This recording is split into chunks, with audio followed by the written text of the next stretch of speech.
Am I visible and audible? Yes.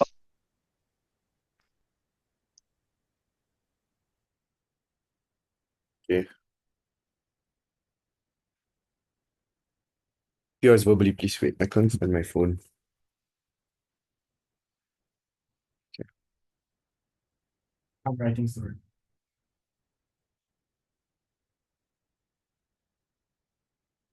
Across Africa today, we are witnessing a quiet unraveling of the democratic promise that so many nations fought for in the post-colonial era. In countries like Burkina Faso, Mali, Niger, Sudan, and Gabon, elected leaders have been removed at gunpoint, often within hours and with any meaningful consequence. The tragedy here, though, is not the coup itself; it is what comes next, where there is an erosion of democracy via like extrajudicial killings and kidnappings. Opposition leaders are jailed or exiled. Constitutions are rewritten in order to entrench the military rule. And for ordinary people, especially the minorities, life becomes much harder, scarier, and more hopeless. The first thing I want to frame then is what this debate is about. This debate is about a unilateral or coalition-led military intervention by democratic African states that we will elaborate on later into countries where military juntas have overthrown democratic governments. That we will argue that we will do this even without any formal support or consensus of the African Union. What is the context then? Since like I don't know, COVID 2020-ish, there has been a wave of military coups across Africa in countries like Mali, Burkina Faso, Sudan, Niger, and Gabon. These regimes are undemocratic, they are violent, and they are illegitimate, often dissolving constitutions and suspending elections indefinitely. I don't think I have to state what the problem statement of this judge. It's pretty obvious what the things like the erosion of democracy can do, what things like a violation of human rights and like violent uprisings and stuff like that can do, especially to minority populations like children and women. This is particularly bad already. I think if Wesley can talk about the economic impacts and like indirect stuff. I want to talk about real shit in my speech. The African Union then and regional blocs like ECOWAS have also condemned these coups, but responses are then weak. They're delayed or they're blocked by a lack of consensus, especially as some AU members themselves are like military regimes. What does this intervention then look like? Number one, they're led by democratic African states. They have to be stable democracies with standing militaries. These interventions may be unilateral based on one state only, or it can be done in small coalitions or like even ad hoc task forces, like what was done with ECOWAS. Crucially, they do not wait for AU consensus. They act because of the stalling or the failure of the EU. But secondly, this can look like limited targeted operations. We don't have to have a full-scale invasion a la Iraq like what the US did, but we can be like short-term high-pressure military action, things like entering the capital and key military bases, forcing the junta out, restoring previously elected civilian leaders. These are all the things that we can do. Thirdly, I think we can also do things like coordinate with civilian and international actors. Lastly, the goal is not occupation. Like that is when once school leaders are removed or surrendered, once we have installed a proper civilian government that's democratically elected, we will leave this particular region. The first argument then is, why is the AU consensus a sham and a disgrace to what African countries should stand for? The context is simple: that AU operates on a consensus-based system that emphasizes non-intervention and state sovereignty. That's why the extent of what they can achieve is things like mediation, is things that require both the consent and both the willingness of both actors to enter into this. But the fact of the matter is, Judge, these military-led coups are not going to engage with these kinds of conversations with you because they simply have no incentive to, because they know you're just going to rip away power from them, which is exactly what they want, which is exactly what they don't want. Why does this matter then? Many AU member states are not democracies. As of 2024, many of these countries are not democracies to begin with. Even like many of these members are the ones that have this military coups to begin with. You have to prove the incentive for them to agree to AU consensus. But secondly, a lot of these governments block intervention because they don't want this to set a precedent. If intervention becomes normalized for one junta, I think then we could create more precedents for the next, and we can create more success rates. I think this is a normalization that we can prove that happens.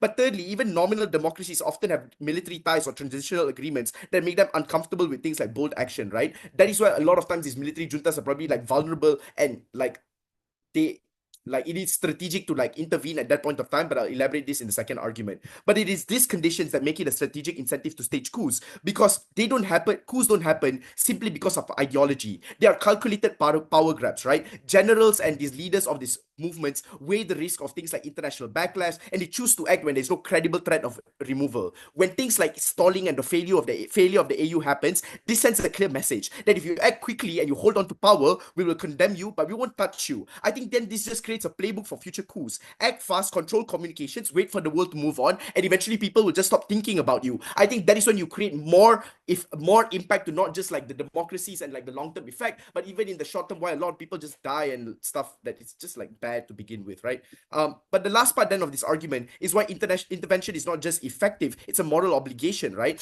Given that AU was created to protect the fact that Africa would never again experience the paralysis of things like the Rwandan genocide or things like neo-colonialism, its commitment to things like non-intervention, therefore only resulting to things like mediation and negotiation, is a moral failure, because coups are not just political events, they're national traumas. They destroy democratic hope, they undermine civic institutions, they trap entire populations under regimes that rule through fear and not consent. Every day that intervention is delayed, the junta grows stronger, population grows more disillusioned, and foreign powers like Russia, China, and the Wagner Group grow more bolder in hijacking these groups in the first place. The second argument then is on why intervention is likely to succeed. The first part here is that juntas are politically fragile and military overstretched. Most military regimes that seize power in coups do not have consolidated legitimacy. They rely on things like, number one, populist rhetoric, that like not real electoral mandates, because there's no way they're going to be elected with their violent rhetoric. But secondly, it's elite factionalism, where they operate within a small coup, like clique within the military, but they don't have control of things like the full national army. Therefore, they're able to hold power through only a few elites. But thirdly, a fragile hold over major cities, but weaker influence in rural areas or across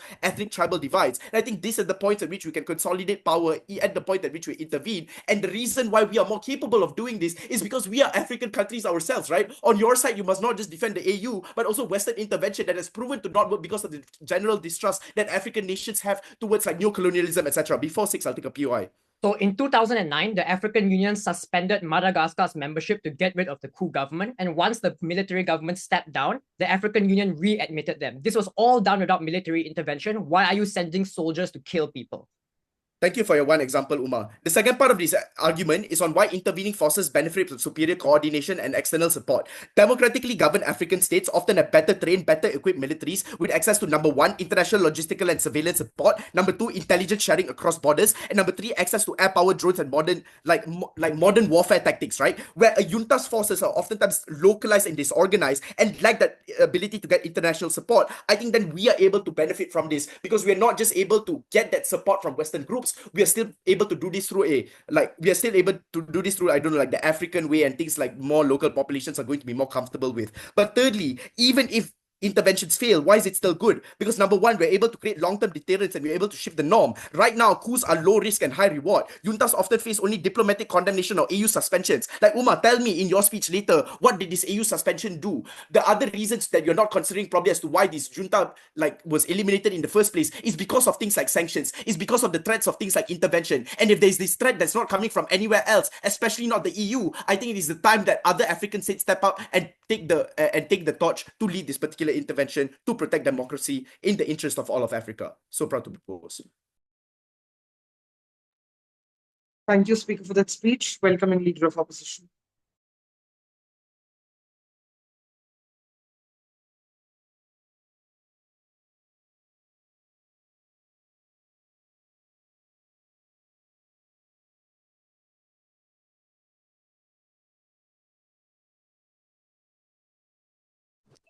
Hi, am I audible? Yeah. All right. I'll be starting my speech in 3, 2, 1. GOV has a double burden to not only prove the obligation of the African Union states to do this, but it also needed to prove why this form of military intervention will likely be done well. They cannot just win by giving a normative harm of violence of human rights, that there is a necessity of obligation to do this. They must also prove why is it that also be done well. They needed to map why this military intervention will with absolute certainty alleviate the suffering of the people to win this clash. Within that absence of this, the outcome of this military intervention therefore becomes very unclear and basically just becomes a form of lip service of becoming a moral pariah.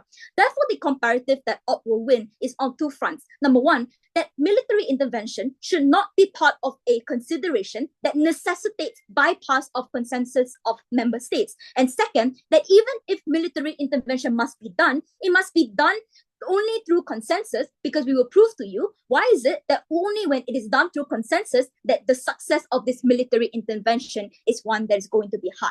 But even if there are circumstances where military intervention is necessary, we think that it ought to therefore be a form of last resort. This is why there is a reason why there is a necessity for barriers for consensus to materialize, because it shows to you that the importance of consensus means that when you go to a military intervention, it's not like, I want to go to war now and tomorrow you go. It's a form of very long-term consideration, because you need to take into account of the opportunity cost that you're going to have.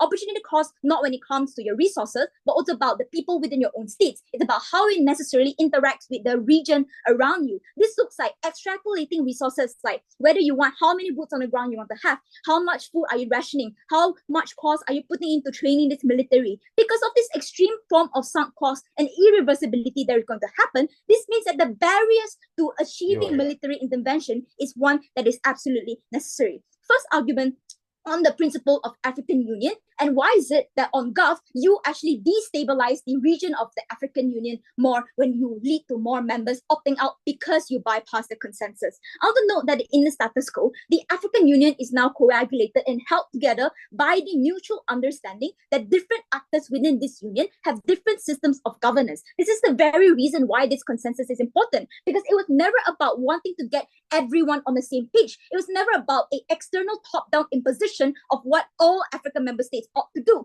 but rather it is about a reconciliation through a diverse past conflicts and how these states can coexist despite all of their differences. This is important because it shows to you that military intervention was never the core principle and the priority of this African Union. I want to note the first example of the historical precedents, where the African Union stance of sovereignty has always been geared towards peace and always geared to the mutual understanding of all of these states. This is affirmed by the Peace and Security Council's explicit refusal to recognize violent secessionist movements such as in Somalia. Second is the idea that the impacts of when you have military intervention at the expense of consensus means that, number one, you create a splintering and schism among African Union states. We think this actually leads to more harms, such as increase in violence among these kinds of the increase of violence as a result of this military intervention. This means that individual states within this African Union are more likely to then not distrust the authority of this African Union. We think then this leads to more opt-out and distrust, which I will explain on later.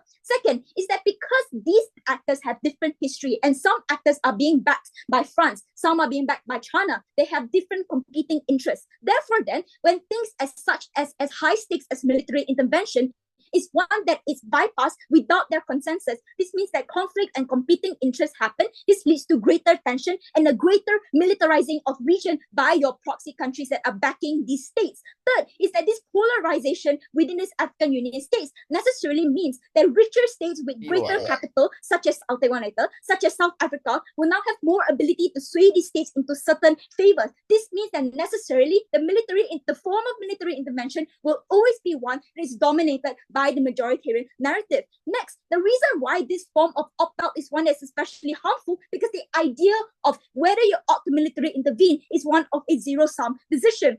I want to paint to you a picture of development that looks like within the African state, that the urgency of development is one that is very important. So if you put money for military, it is at the expense of development aid and the built infrastructure within the African Union. This means that you ought to weigh the scale of vulnerability of the livelihoods of these very exact people over the kind of uncertain military intervention that's going to happen on Gulf. This directly goes against the purpose of this African Union. Therefore, it was Gulf's burden to prove why African Union therefore must go against this. This also proves the harms of opting out, because you don't get the efficacy to not only military intervention but also development. This proves then military intervention will fail and will be done worse to destabilize the region further. Next, in responding to Ahsan on the idea of human livelihoods, which is to say that military intervention in itself will always cause massive loss of life and will always broaden the scope of the conflict if you cannot prove with certainty that it will end the conflict swiftly. Next, we prove, and also is the idea that military intervention will create a form of refugee crisis, will then risk spiral into other neighborhood states, will then further destabilize your region. Before 6, I'll take one.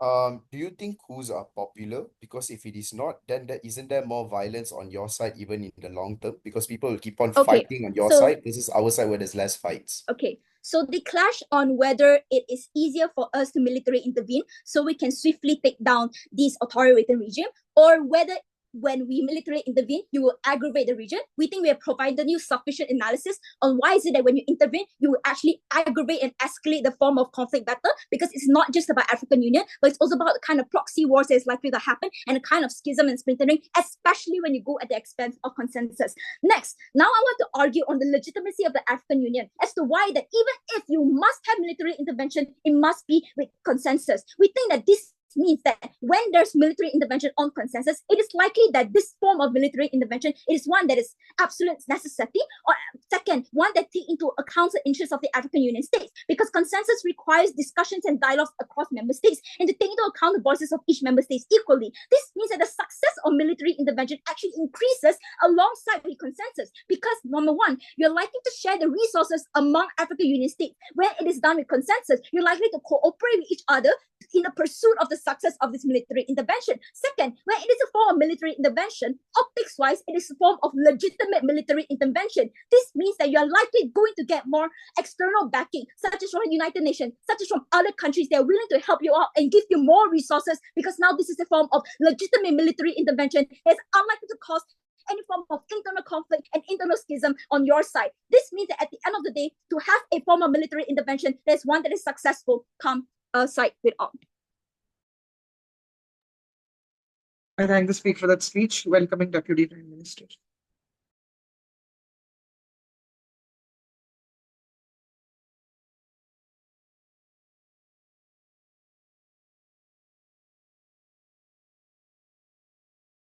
One second, yeah.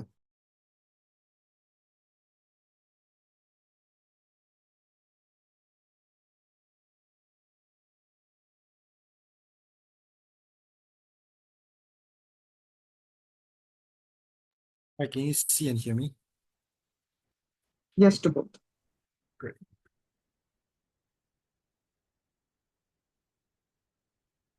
RTPI is in chat. Try not to unmute.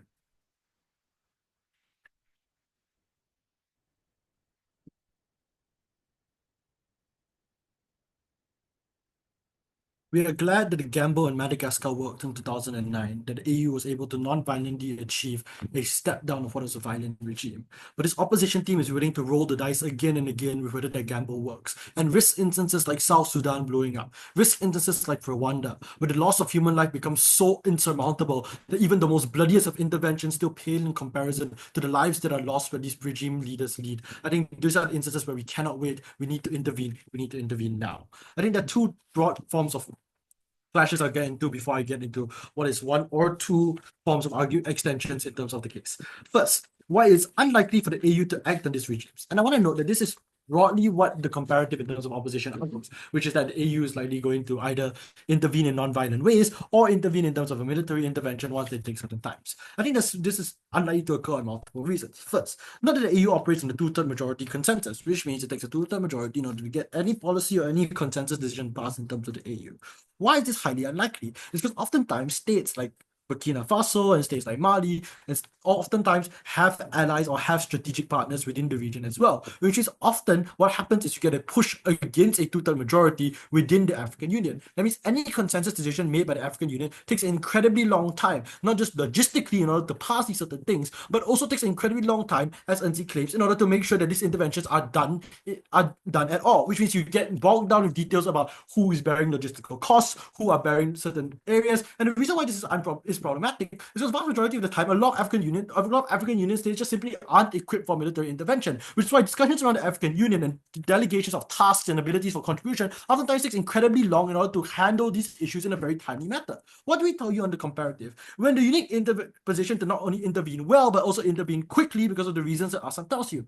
Even if a one-off form of Madagascar kind of peaceful negotiation works, these aren't areas that we want to become South Sudan. That means time and efficiency is of key progress here. We cannot wait for the African Union to sit around and decide most of these instances. Secondly, why coups and regimes are humanitarianly terrible for these countries, and I'll tell you why this spills over more over than just the nature of African countries or the nature of these countries within themselves. First, Ahsan already tells you why there are numerous reasons why this crisis is terrible on a moral level, especially when the harm to civilians and the harm to casualties happen. That means when Sansi brings up the rejection of Somaliland being something that the African Union declines to accept because of their violence, this is principally in line with what a lot of African Union countries already believe in terms of the ability for these things to be held morally accountable and to intervene morally. This also means that spillover. I'll actually take this one step further and tell you why it's not just bad for the country that is being ruled by these undemocratic military leaders. This also means spillover effect is likely because of the discontent sought by your own civilians. Very oftentimes, these leaders not only govern their country very in a volatile manner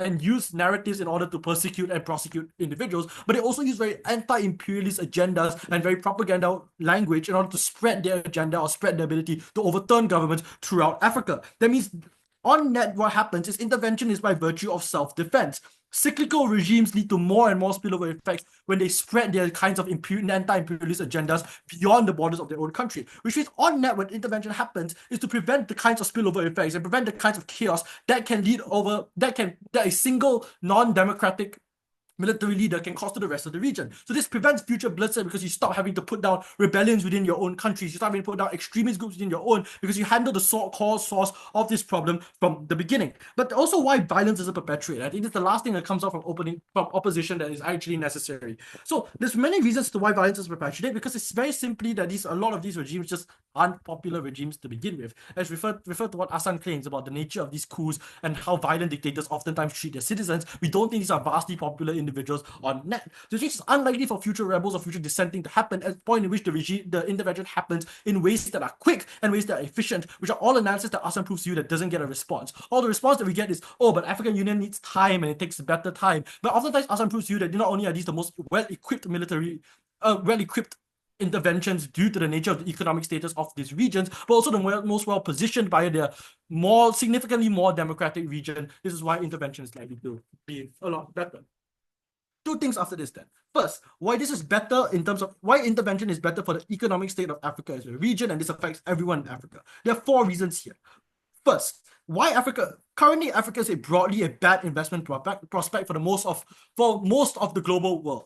This is because the instability of the region is something that's always on the minds of investors. When there are volatile dictators that oftentimes change, when military coups and regimes oftentimes switch at a whim, these are things where Africa is susceptible to stuff like coups and overhauls. These are deemed risky areas and risky regimes. Therefore, it's unlikely for a lot of investors to go into these kinds of regimes where there are these kinds of leaders. But secondly, what does this also affect African neighboring regions on net? There are 3 reasons. Number 1, a lot of times your stability is tied regionally. So the point at which you border countries like Burkina Faso and Mali, at the point at which investors don't want to go into your region because you're seen as regionally culpable and regionally tied to a lot of these actors. But number 2, the very instance of the African Union was to promote stuff like supply chain interlocking and infrastructure.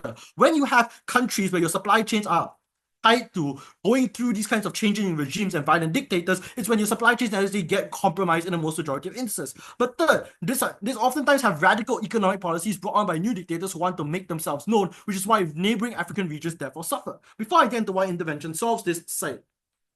Explain as to why military interventions work. If you don't work, then what happens? This is proof in Ahsan's speech. You accuse me of not listening. This is already said. Like, you listen to the debate. Third, the why intervention likely solves these kinds of things. Number 1, this introduces stability and reduces the volatility of leaders that oftentimes act out in worse ways because we're able to install better government and better forms of intervention. But secondly, a lot of times democracy is a prerequisite to economic benefit. Insofar as economic benefit is something that is necessary in order for these regions to thrive as a whole, within the introduction of democracy allows for more stable structures to be mandated. Finally and fourth, why are the outcomes beneficial? First, you get more regional investments because it's deemed secure, and it's nuanced to allies. So people who aren't going to invest in Africa won't invest regardless of the change in regimes. But what happens is when you get more relatively safely and secure, there's larger incentives for those who are allied with countries like Egypt and Algeria in order to invest in you because they see their allies as reasonably securing the area. But secondly, you also secure supply chains from volatile actors. That means your interconnected infrastructure within the African Union doesn't undergo vast amounts of shifts and dozens of shakes at the point at which your neighboring dictators are more concerned with killing their citizens rather than actually taking economic policies to be something that was important. For these reasons, as we prove why intervention was better and why necessarily intervention was good, but also not just for the economic standard, but for the humanitarian as well, I think SideGov takes the debate.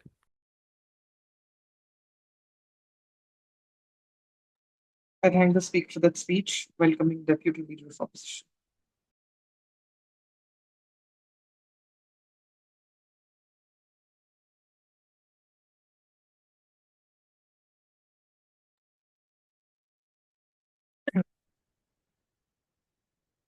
two issues. First, is this a priority of the African nations? And secondly, is military intervention the way to take down dictatorship? The first is this a priority? Because there's a massive assumption that it's the role of the African Union to intervene. Like the DPM speech agrees with us that the African Union is geared towards sovereignty and non-intervention. And their claim that ECOWAS currently doesn't do this well is empirically untrue. Like the opposite is true, which is ECOWAS is constantly applauded for doing a good job with regard to these interventions, which then takes away the role of the African Union or additional African states coming together to organize additional military interventions on top of what's already done. But here's the reason why their side will create a massive, unprecedented cost when having an additional military intervention. The first is because the countries that want to conduct the intervention are, as Prime Minister says, democratic countries who don't have strong military barracks built up and ready to go. They can immediately deploy towards a dictatorship at the other side of Africa. Secondly, there's a trade-off, right? You can't use your existing military because your existing soldiers tend to be deployed for other things like fighting terrorists or in humanitarian interventions. So their policy is likely to require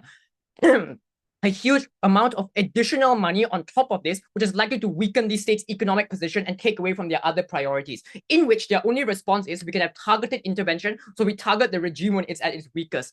Like first, if it was so easy, the domestic rebels would have ripped them apart already. So surely this doesn't work. But there are several reasons why a military confrontation on this front won't work. The first is because the raiding party can use guerrilla attacks to ensure that you don't come in towards the country, given they're trying to defend the center of their nations. The second is simply that because these are food countries, they're able to have military states running them, so it's way easier for them to mobilize their troops as opposed to various different African nations coordinating their individual armies together. But thirdly, they just simply have a speed advantage, and because this is a thing that they're likely to declare in advance, which is that these countries have to come together and declare that we're going to work together to have a military intervention in Burkina Faso, it gives way more time for Burkina Faso to up their barracks and defend themselves against these additional nations, which is why this intervention won't work. And the impact of this is that this trades off against a lot of the other projects that the African Union is working on right now. An African Union Human Rights Court, a central bank and monetary fund, striving towards an African economic community with a single unified currency, all extremely expensive projects because they require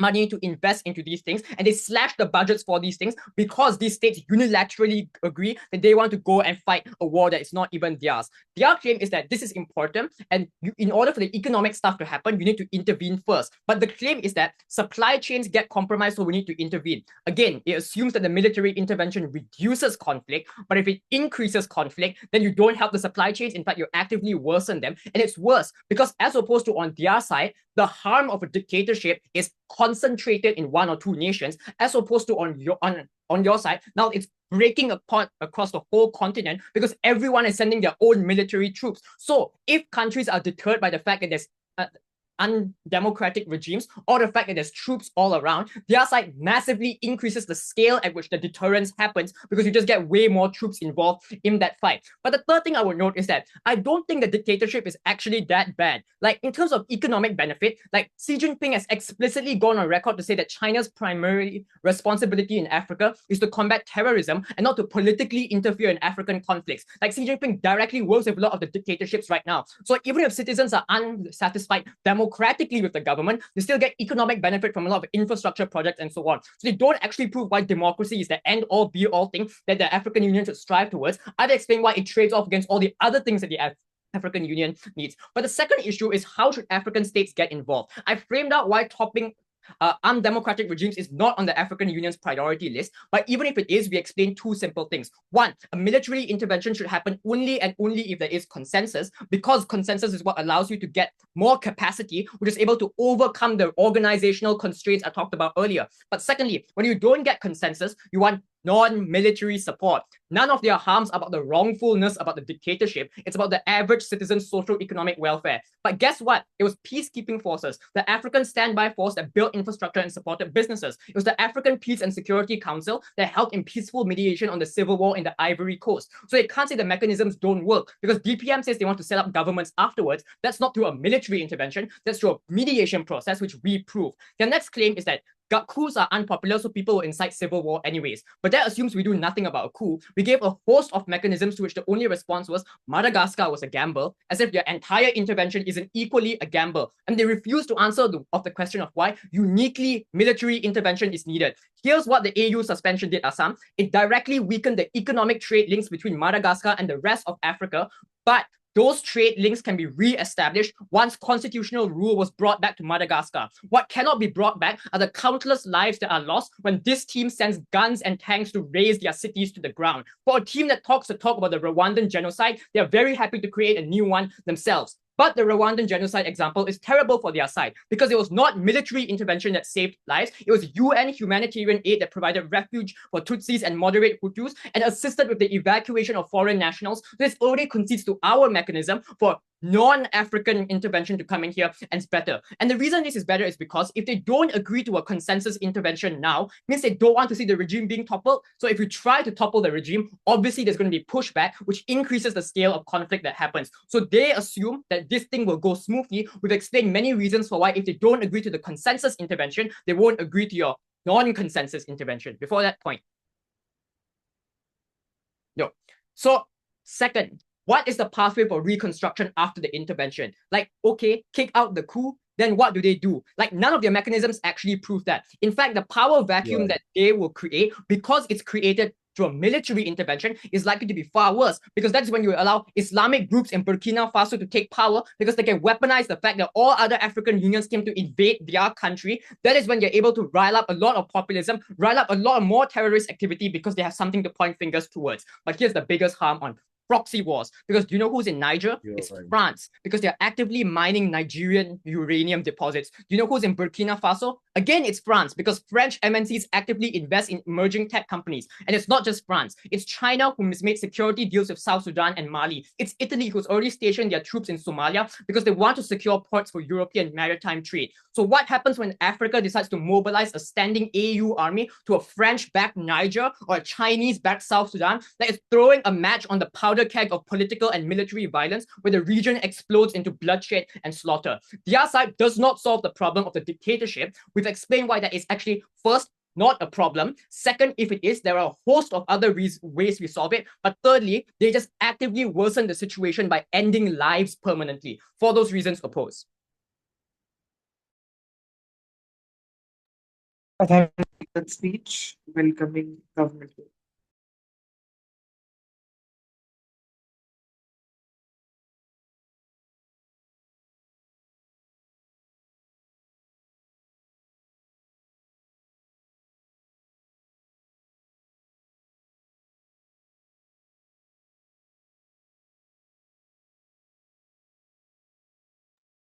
Okay, am I audible? Yes. Cool.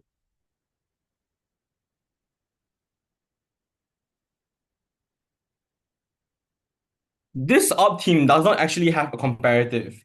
The best example was Madagascar, but that's awful because if the only way to gain consensus is by kicking out the regime, that negates your ability to mediate because you already create the kind of resentment and hostility to disengage with the AU as well. So a lot of the arguments don't actually just have a proper comparative to deal with the fact that these are undemocratic military regimes. They have already destabilized these areas already. They haven't really proved as to why there's any other counterfactual they would be able to successfully address these kinds of destabilization process coming from these military regimes. The first argument is on destabilization, but these states are already destabilized due to the coup d'etats, right? The unique harm against these regimes aren't just that they're undemocratic, but also because they're actively hostile and resent against other African states. They view them to be colonial puppets that are still part of the Francophone region, which explains to why a lot of them have not only engaged in very protectionist policies, but you also have things like them cozying out with China and Russia, for example, which means that if you allow them to do so, you increase the kinds of tension that exist between the West and China and Russia right now. Because if you're able to make them as strong as this up team says that they are, likely you're also going to have more permanent proxy wars that are happening within the area. But the second response is that most African states are willing to support this military intervention, even absent of consensus, for a few reasons.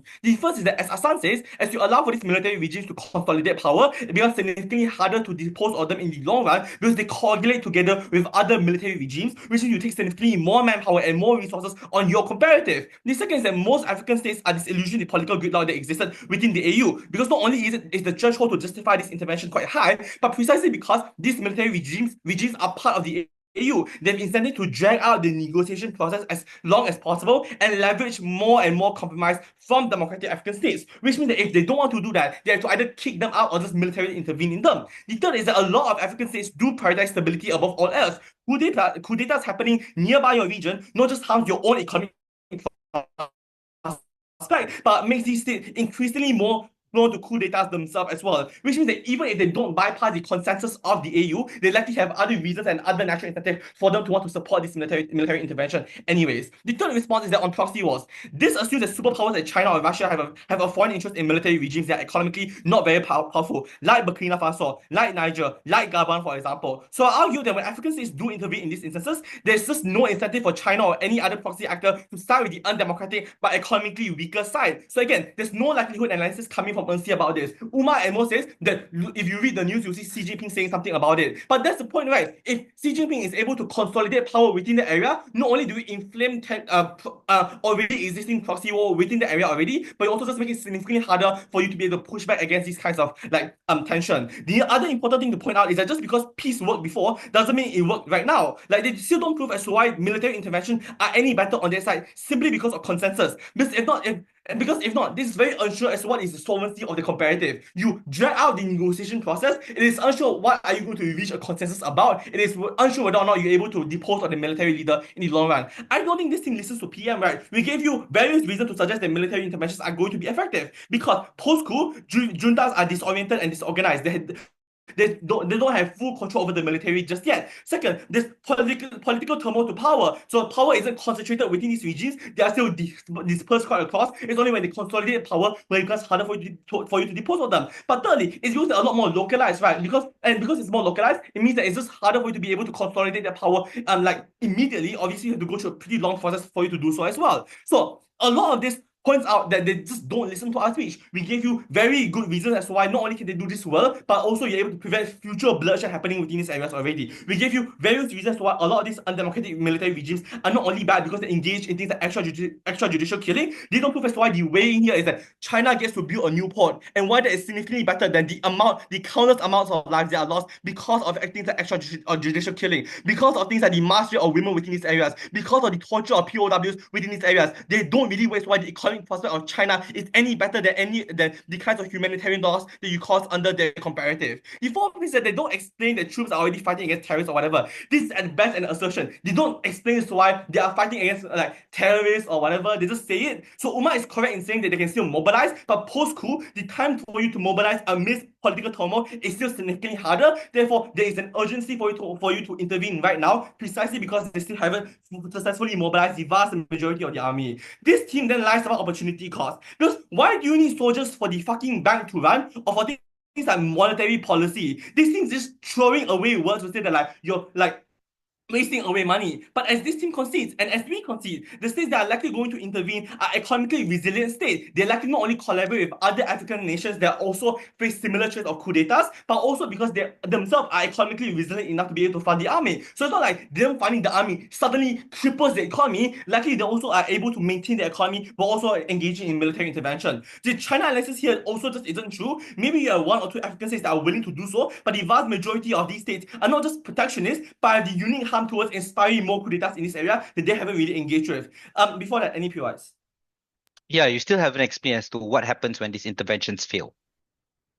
Yeah, so we explain why in the vast majority of instances, not only do these military interventions do succeed, but even when they fail, we argue as to why on your comparative, not only are you able to have that leader consolidate power and therefore become a lot worse, on our comparative, we prove why not just that in the vast majority of instances, it's likely going to succeed, but even when it fails, we explain why you oftentimes also attract other, you're able to attract other actors to be able to also intervene in that particular conflict. Which means that if they want to win on the very small, almost zero chance of the military intervention failing, they clearly lose this debate. But more importantly, they still haven't really engaged with any of our arguments, right? The fact that you inspire more coup d'etats within these areas, the fact that you encourage more military personnel to be able to climb out the social ladder and get more power, these are also active harms that they still haven't engaged with. So if it fails, then there's a harm on both sides. But if it succeeds, it engages with the worst kinds of harm about undemocratic military dictatorships. Lastly, you can't buy a lot of Umar's speech because a lot of it is just like very unproven, oddly specific knowledge about these kinds of things, which is not really proven to be true. They still haven't proven as why China has an incentive to want to invest within this area. They still don't have to prove as why you have less proxy wars on their comparative. You don't explain any of this, and most they say like, they're aligned with France. But that's empirically not true. The Burkina Faso regime that was installed wasn't pro-France, it was anti-France, and they were trying to pull away from the francophone. Which means that if your speech is just contingent on you lying, I guess Umar just do a better job at lying through these things. I guess we give you more structural reasons to explain as why in the vast majority of instances we're able to have a unique hub of stabilizing these nations that they don't have a proper comparative to win the debate on.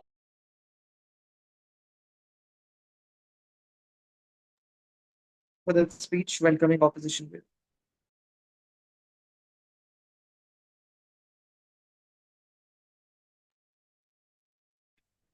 All right, hi, am I audible and visible?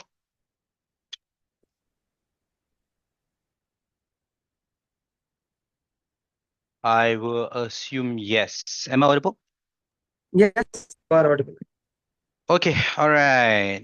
One sec. Set up my timer. I'll take APY verbally, preferably after the fifth minute.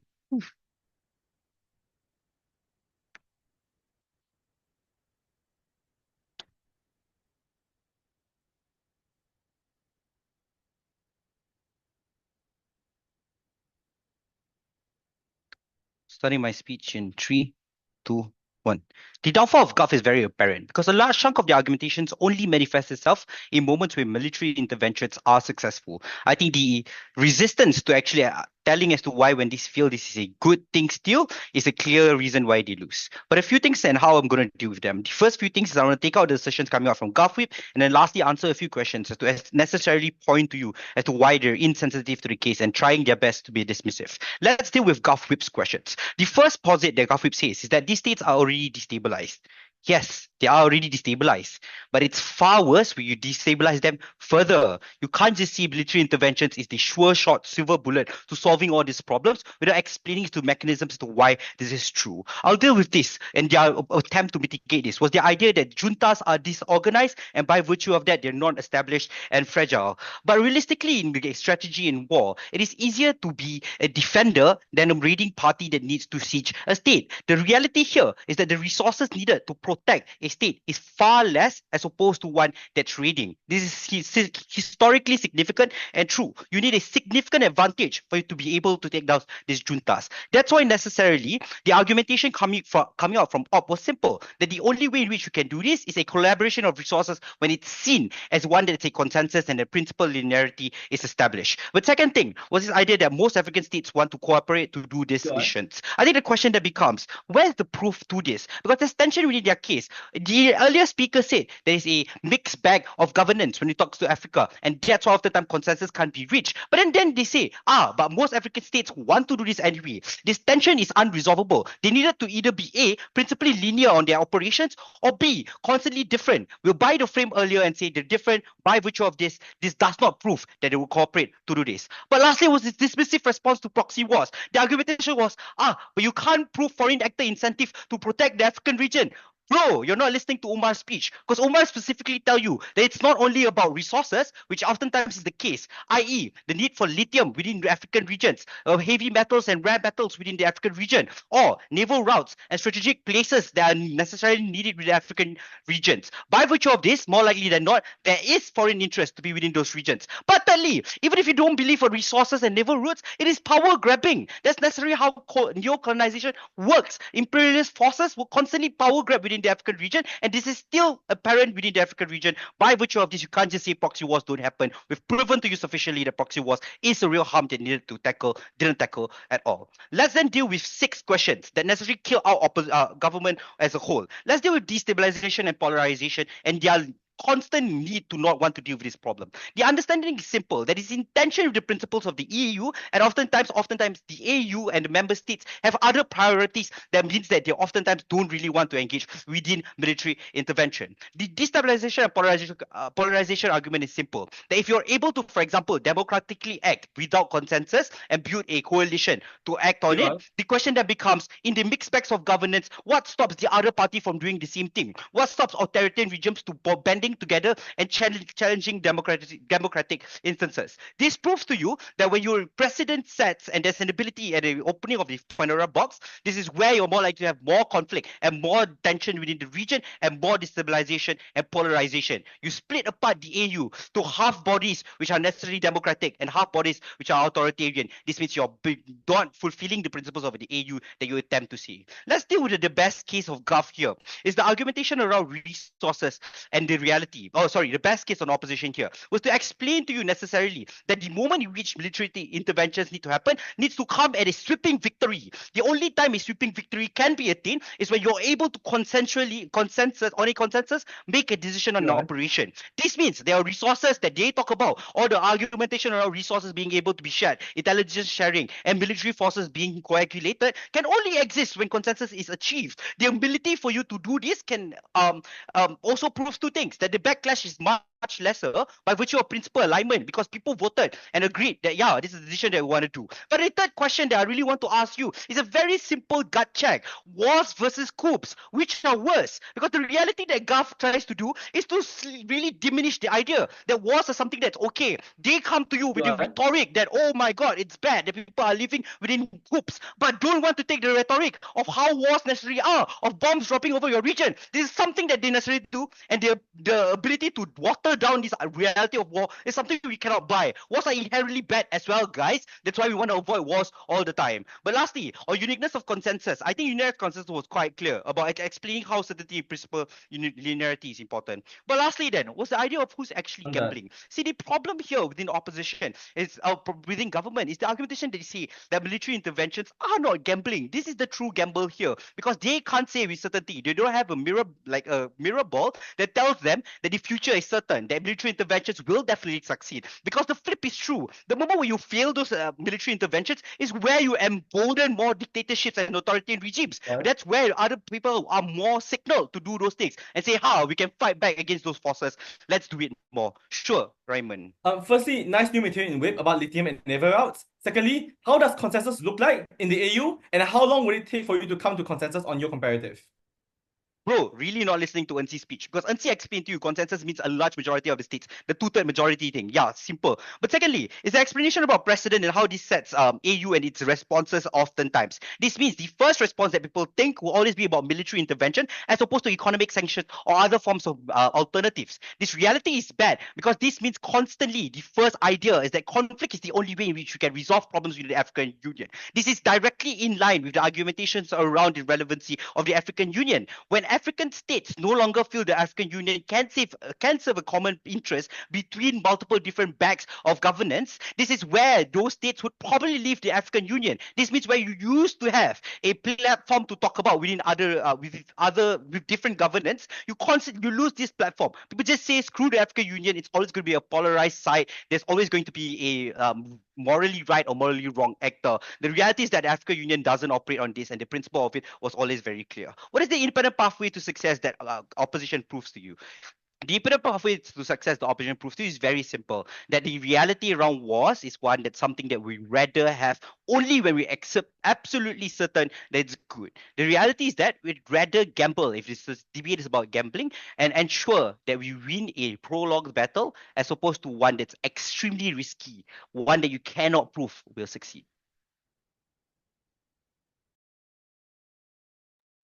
Thank the speaker for that speech. Welcoming opposition reply.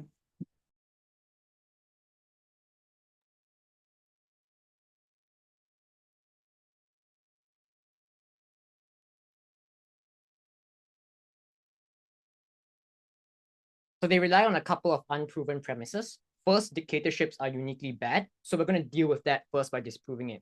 Their claim is coups are bad because people don't like armed troops unconstitutionally marching on their territories and shooting bullets to kill people. And that's interesting because that sounds an awful lot like their side, where they are violating that consensus, where they don't have a majority, but still unilaterally decide to send troops to go on their borders. It also sounds like something that people would have resistance against. But we also deal with the core logic of the case that this dictatorship requires intervention, because on their economic stuff, China is perfectly willing to invest in these countries, as it's been willing to for the past few decades, because Xi Jinping has come out and said that this is not a priority of Chinese intervention there, that as long as infrastructure projects work, they work. So citizens on the ground still get their stuff. There's no response to Eunsi or my material that this is just not a priority for the African Union, who has a ton of economic and infrastructure projects on their hands right now, where these have to be traded off in a world where the African Union significantly redirects their budgets in order to deploy an African force to go invade these areas with a military. But you know what that leads to? It is to African states being weaker and poorer, making insurgencies and rebellions more common, leading to their impact in a world where you compromise on this infrastructure and economic stuff. And yet zero engagement with our argument that the African Union respects non-intervention, and when the African Union violates that, it creates opt-out. So this harms everything else in the debate, because their case only touches on the few 3 or 4 dictatorships. We deal with every function of the African Union being weaker. Second, let's disprove their second premise that even if dictatorships are bad, we cannot use peaceful reconciliation methods. We give multiple methods. We had peaceful suspension, just as we did with Madagascar. We had peaceful mediation, just as we did with the Ivory Coast. Instead of engaging properly, they say our only example is Madagascar and other oddly specific knowledge. But that's certainly better than this team, who has still not given us a single useful example of when they think this supposed intervention would be useful. The Rwandan genocide example is just wrong, because the organizations that did the most work for the displaced Tutsis were not military interventions. It was peaceful UN organizations redirecting the flow of refugees to safe zones. So our claim actually feeds into this, because we explain that it's peaceful organizations doing this. Humanitarian aid to citizens is independent of military intervention. And all the modern day conflicts would just become a hotbed for a regional explosion of conflict. Do you seriously think the French are going to sit by and allow the rest of Africa to invade their baby Burkina Faso? Like, even if Burkina Faso citizens dislike the French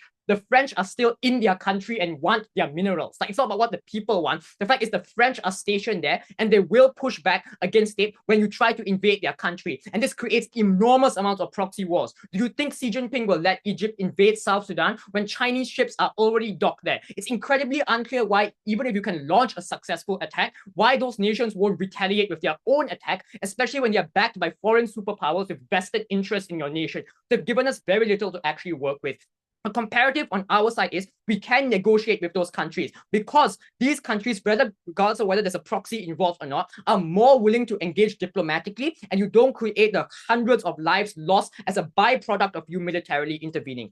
Finally, do we think that even if we accept both of these things, that the conflict will just not become worse? Their only silver bullet against our case is that nations with coups are already unstable. So I don't know if they've heard about this. There's something called scale, which is that things are bad now, but on scale, they become worse on their side, because military intervention first just hurts the economic potential of the entire region, rather than it being concentrated in a few isolated, undemocratic regimes. But secondly, it's way easier to go past that, right? Because when here you have huge amounts of military intervention, it's very difficult to get rid of that military intervention, as opposed to when you're dealing individually with one country, it's easier to negotiate with that coup in power. So this explains at the end of this speech why this is not a priority of the African Union. It will massively undercut all the good stuff it's doing. It will create enormous human costs for the people on the ground, and it compromises all peaceful methods at changing those dictatorships. For those reasons, you have to oppose. Time to speak for that speech. Welcoming the reply.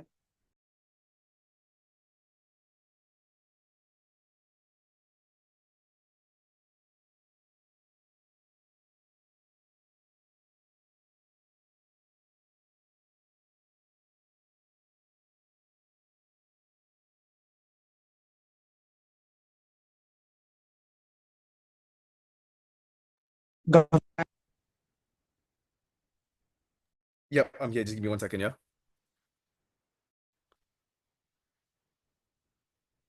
Okay, share.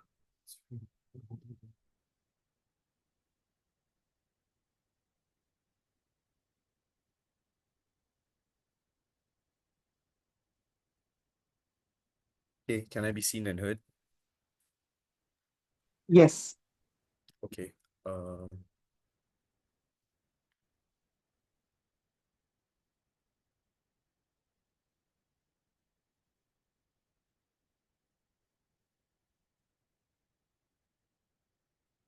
Judge, don't buy the generic arguments that you have heard. Intervention is bad because foreign actors. You have an increase of violence.